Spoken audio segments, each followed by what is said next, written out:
तो अभी जो 2024 में अलायंस किया अखिलेश यादव ने कांग्रेस से, इस डर से कि कहीं मुस्लिम वोट कांग्रेस की ओर न खिसक जाए, मुस्लिम वोट में बंटवारा ना हो जाए, अब उससे बड़ा खतरा उनके सामने आ गया है कि अगर मायावती सक्रिय हुई और मुसलमानों में उनकी अपील का असर हुआ, सबसे बड़ा चंक समाजवादी पार्टी के बाद मुस्लिम समाज का कोई ले जाएगा तो वो बसपा ले जाएगी।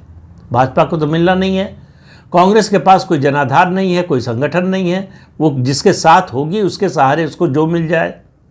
तो ऐसे में बसपा समाजवादी पार्टी के लिए बड़े खतरे के रूप में उभर रही है। भारतीय जनता पार्टी तो है ही नंबर 1 की पार्टी है, उसके मुकाबले में समाजवादी पार्टी पहले भी कमज़ोर थी, अब भी कमज़ोर है।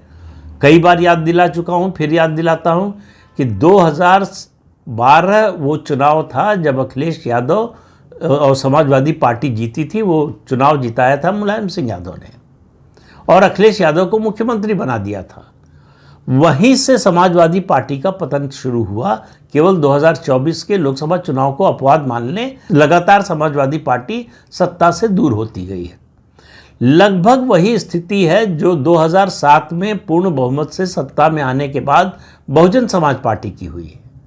बहुजन समाज पार्टी भी उसके बाद उठ नहीं पाई, लेकिन समाजवादी पार्टी लड़खड़ाती रही, बीच बीच में उठ गई। जैसे 2022 के विधानसभा चुनाव में उसको 100 से ज़्यादा सीटें विधानसभा की मिल गई, लेकिन 2017 में 5 साल सत्ता में रहने के बाद, मुख्यमंत्री अखिलेश यादव के रहने के बाद, समाजवादी पार्टी 224 जो 2012 में मिली थी उससे घटकर 47 सीटों पर आ गई थी। 2027 अखिलेश यादव की राजनीति के लिए करो या मरो वाला चुनाव है।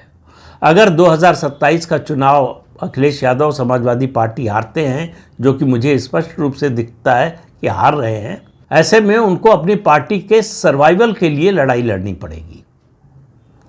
तो अखिलेश यादव अगर इतने लंबे समय तक सत्ता से बाहर रहेंगे, 2017 में हारे, 22 में हारे और 27 में भी हारने की पूरी संभावना है।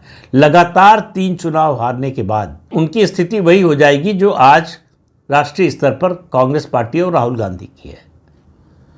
तो इसलिए जब तक सीधी लड़ाई भाजपा और सपा की है, तब तक उनको कोई चिंता ज़्यादा नहीं है मुस्लिम वोट की। मुसलमान भाजपा को हराने के लिए सपा के साथ जाएगा ही, लेकिन जहां पर सपा का जनाधार नहीं है, मैं उत्तर प्रदेश विधानसभा चुनाव की अभी बात कर रहा हूं, वहां मुसलमान का क्या रुख होगा।